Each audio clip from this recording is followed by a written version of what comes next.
السلام عليكم ورحمة الله وبركاته. ازيكم يا اصحابي؟ عاملين ايه؟ يا رب تكونوا بخير.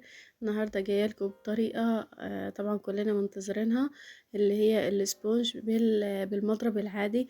ان شاء الله الفيديو النهارده يعجبكم وتستفادوا منه. اتمنى لو عجبكم فعلا واستفدتوا ما تنسوش تضغطوا لي اللايك وتشتركوا في القناه وتفعلوا لي الجرس علشان يوصلكم كل فيديوهات الجديده. وعندي سلسله فيديوهات حلوه قوي هتعجبكم وهتستفادوا منها جدا. يلا بينا نبدأ الطريقة على طول. عندي المضرب العادي طبعا عادي خالص، وبولة عادي خالص، والفانيليا برضو جبت لكم الفانيليا البودر عشان في ناس بتقولي ما عنديش الفانيليا السايلة، وكل حاجة موجودة في البيت.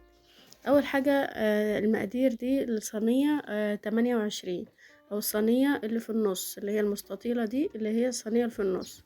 طبعا هسيب لكم المقادير بتاعه الصينية الصغيرة، ومقادير اللي هي مقاس 26 و28 اللي هي اللي انا بنفذها دي، اللي هي 5 بيضات، بس انا هحط 6 علشان هعملهم بالمضرب العادي، ورشة ملح، ومعلقة كبيرة خل، وكوباية الا ربع سكر، معلقتين كبار محسن جل اللي هو مش مليانين قوي، وكوبايتين الا ربع دقيق اللي هو الدقيق العادي الابيض ده، ومعلقتين كبار من النشا، معلقة كبيرة كيك شيف، ونص كوباية مية متلجة. طبعا المقادير انا سبتها لكم على الشاشة عشان لو حابة تاخديها سكرين شوت هتبقى معاك في التليفون، يعني هتستفادي منها اوي.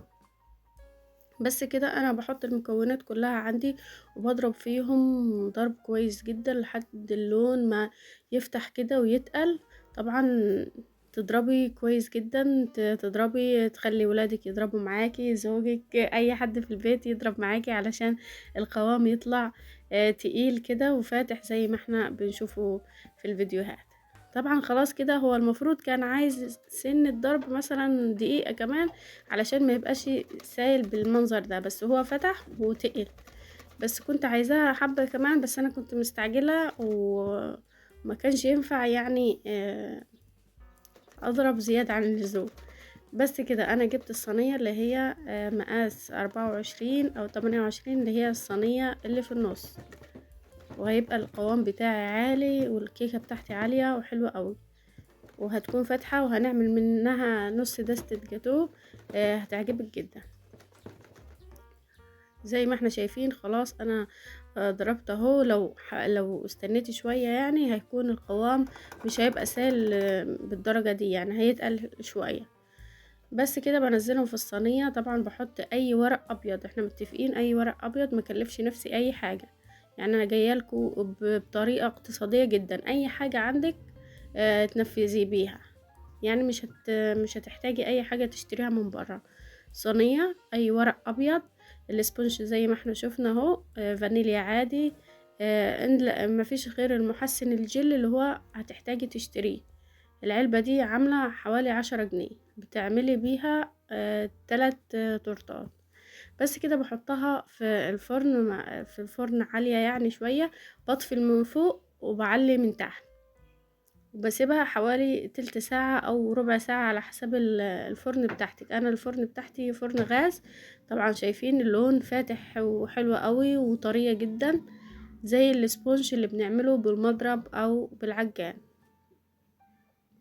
بشيل الورق وبحطها في شنطة كده علشان تطرى معايا. هي طبعا طريقة مش محتاجة اي حاجة، بس انا بشتغل بيها على طول علشان كنت مستعجلة الصراحة. بس كده طبعا هشيلها من الكيس، وهشيلها من الورق اللي من فوق. الوش اللي من فوق ده بيتشال معايا بسهولة زي ما احنا شايفين.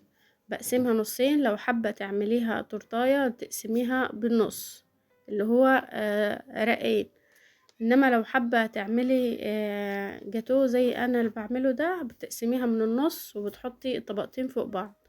وممكن تعملي برضو مقدارين برضو تحطيهم فوق بعض.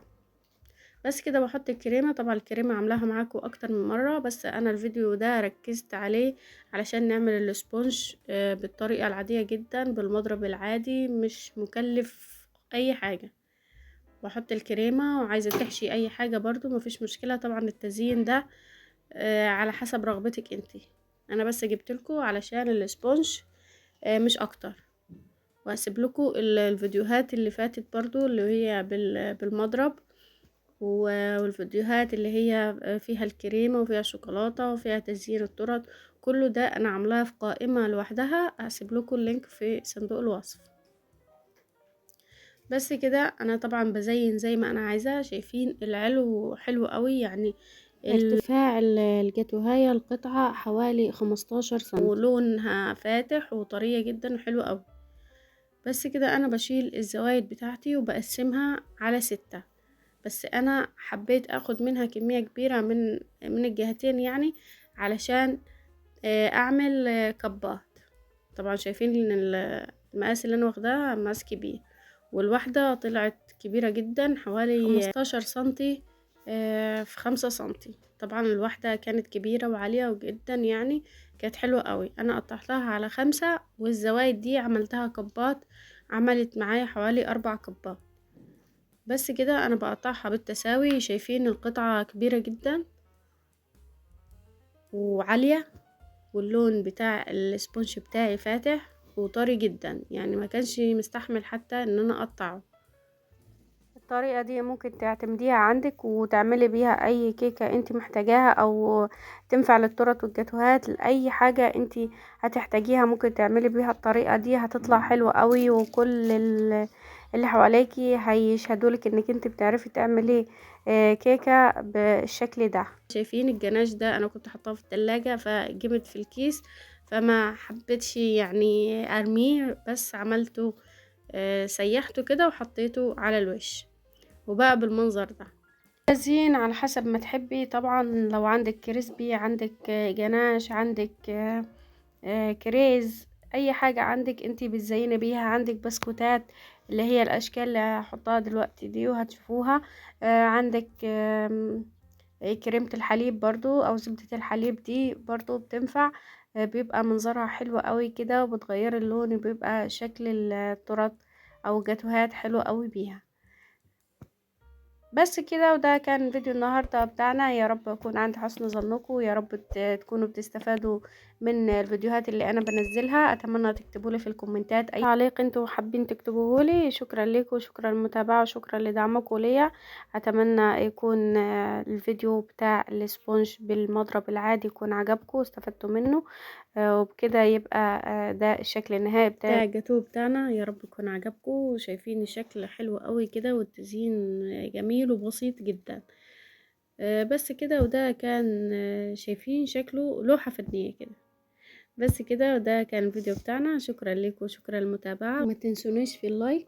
والسلام عليكم ورحمة الله وبركاته.